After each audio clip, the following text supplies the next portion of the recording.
conference is going to be different from every other kind of conference we've been having. So even the starting is also going to be different. You know, the normal thing is we call all the big people on the head table and then begin to present all the welcome addresses and the speeches. One thing we've decided to do is that for this conference, we leave our titles and our degrees and whatever we carry outside the door, so that we can get into the conference hall as equals. You know, we are trying to do dialogue. So if we don't come into the conference hall as equals, dialogue is not going to be genuine. Because if we hear this person being called Professor this or Dr. this, and you do not have such a title, psychologically it will affect you. You need to feel that this person knows more than I do. So whatever I'm saying, that person has known it already. So we need all the titles. So please, don't be offended if we do not address you with all the big titles and degrees. We want to be equal. I hope that makes it clear. Yes. So I am starting. Let's learn how to do this differently for the person. So I will make a very brief welcome address from the heart, not from the paper. And then after I will introduce one or two persons, and then we'll go into the other details. I just put down a few points here. I think in the world today, we have been told by those who know that HIV/AIDS is among the leading cause of death in the world.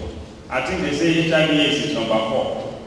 And the most dangerous common cause of death, especially in West Africa. I try to disagree with that. I think research has not been completed. All over the world today, human beings are suffering from another deadly virus, which is killing more than HIV/AIDS. And I call that human relationship deficiency virus.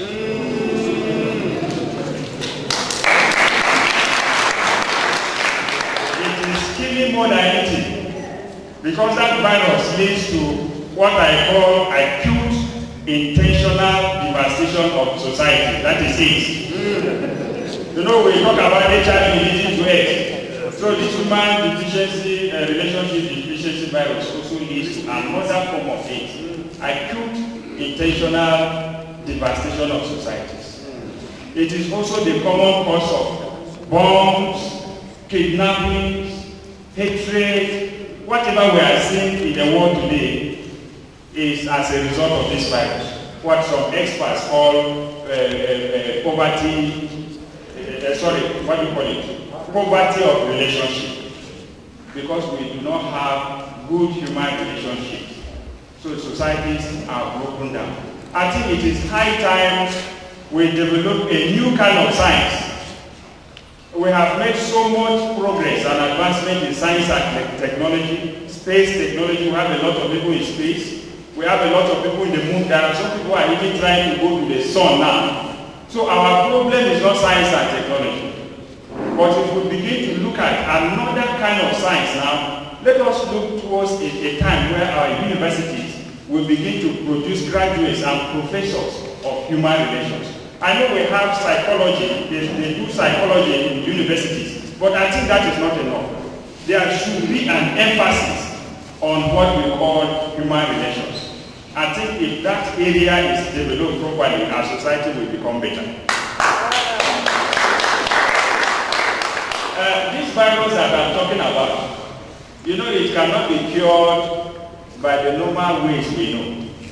This virus cannot be cured by through the gun. It cannot be cured by dropping bombs wherever they are thrown, and for whatever reasons. The only way we can cure this virus is through sustainable dialogue, heart-to-heart communication, and citizen collaboration. And I believe that is the reason why we are gathered here today. We are gathered here to begin to define a new way of living that can improve societies and make human life better. So I invite each one of you this weekend to be very, very open and ready to learn, to share what you have. I always say this, that every human being in this world is like a bottle that is half full and half empty. The empty part of the bottle represents those things that you need in your life which you do not have, but other people have them. And the half full part of that bottle represents all the talents, the abilities, and gifts that the Creator has so graciously deposited in you. So each one of us sitting here today has something to offer as well as something to receive from someone else. So we have to be very open. Just present yourself innocently, assuming you don't know anything and ready to receive. I think in that way, by the time we get out here on Sunday, each one of us will be going back home better than we came. That is my prayer. Thank you very much. That's my drink. Welcome at